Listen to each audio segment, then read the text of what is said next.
Welcome to my channel Candy Heart. Please make sure to subscribe my channel Candy Heart.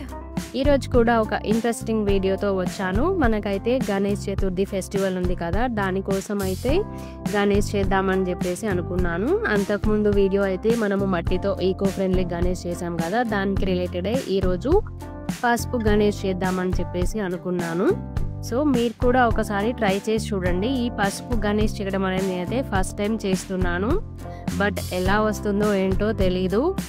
నేనైతే try చేస్తున్నాను, but ఎలా ఉంది ఏంటనేది కామెంట్లో చెప్పండి. కానీ మర్చిపోకుండా లైక్ అండ్ షేర్ సబ్స్క్రైబ్ చేయండి, ఎందుకంటే నేను 500కి కొంచెం దగ్గరలో ఉన్నాను.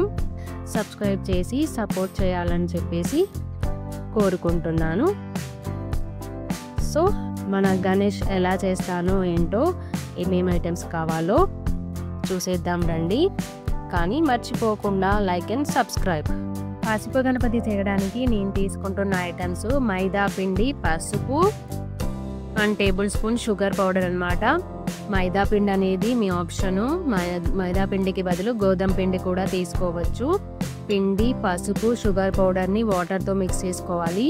కానీ మనకి గణేష్ పర్ఫెక్ట్గా రావాలంటే ఈ పిండి కలపడంలోనే అసలైన ట్రిక్ ఉంటుందన్నమాట. దానికోసం మనము ఒకేసారి వాటర్ యాడ్ చేయకండి, కొంచెం కొంచెం వాటర్ యాడ్ చేస్తూ పిండిని సాఫ్ట్గా కలుపుకోండి. కలిపిన తర్వాత ఒక 10-15 మినిట్స్ అలా ఉంచి, ఆఫ్టర్ 15 మినిట్స్ తర్వాత నేనైతే పిండిని 2 పార్ట్స్గా డివైడ్ చేసుకుంటున్నాను. ఎందుకంటే కిరీటం అవి కొంచెం హైలైట్ చేద్దామని చెప్పేసి కొంచెం హాఫ్ ద పిండికి కుంకుమ, కొంచెం షుగర్ పౌడర్ యాడ్ చేసి మిక్స్ చేసుకుంటున్నాను అనమాట.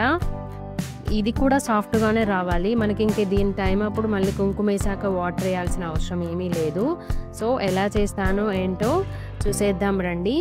కానీ మనము ఎలా చేద్దాం అనుకుంటున్నాం ఏంటి అనేది ముందే ప్లాన్గా ఉంటే మనము దాని ప్రకారం డెకరేషన్ పార్ట్ అదంతా కూడా కరెక్ట్గా వస్తుందన్నమాట.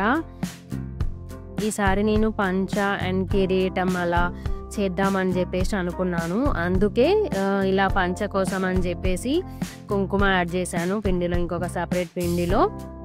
సో లెట్స్ సీ, చూద్దాం ఫైనల్గా అవుట్పుట్ ఎలా వస్తుందో ఏంటో చూసేయండి. కొంచెం డెకరేట్ చేయాలని చెప్పేసి అనుకుంటాం కదా, దానికోసం అయితే వాటర్ కలర్స్ అయినా యూజ్ చేయొచ్చు, లేదా ఇలానే ఫస్ట్ కుంకుమ యాడ్ చేసిన పిండితో కూడా డెకరేట్ చేసుకోవచ్చు అనమాట. దీన్ని ఇవన్నీ యాడ్ చేయడం అనేది పార్ట్స్ అన్నీ ముద్దే పిండి కలిపెట్టుకుంటాం కదా, ఆ పిండిని ఇలా కాళ్ళు, చేతులు, చెవి, కళ్ళు ఇలా చేసి పార్ట్స్గా డివైడ్ చేసి పెట్టుకొని ఒక్కొక్కటి యాడ్ చేయాలన్నమాట. మనము దీన్ని టూత్ పిక్తో కూడా చేయొచ్చు, కానీ డెకరేషన్ పార్ట్కి వచ్చి వాటర్ కలర్స్ అయినా యూజ్ చేయొచ్చు. అంటే మనం పిండి, కుంకుమ, పసుపు ఇట్లా 3 రకాలుగా కలిపి పెట్టుకున్నాం కదా, వైట్ అయితే మైదా పిండి యూజ్ చేయాలి. అలా చేసుకున్నాం కదా, దాన్ని నేను ఇలా డెకరేటివ్గా తయారు చేస్తున్నాను అనమాట.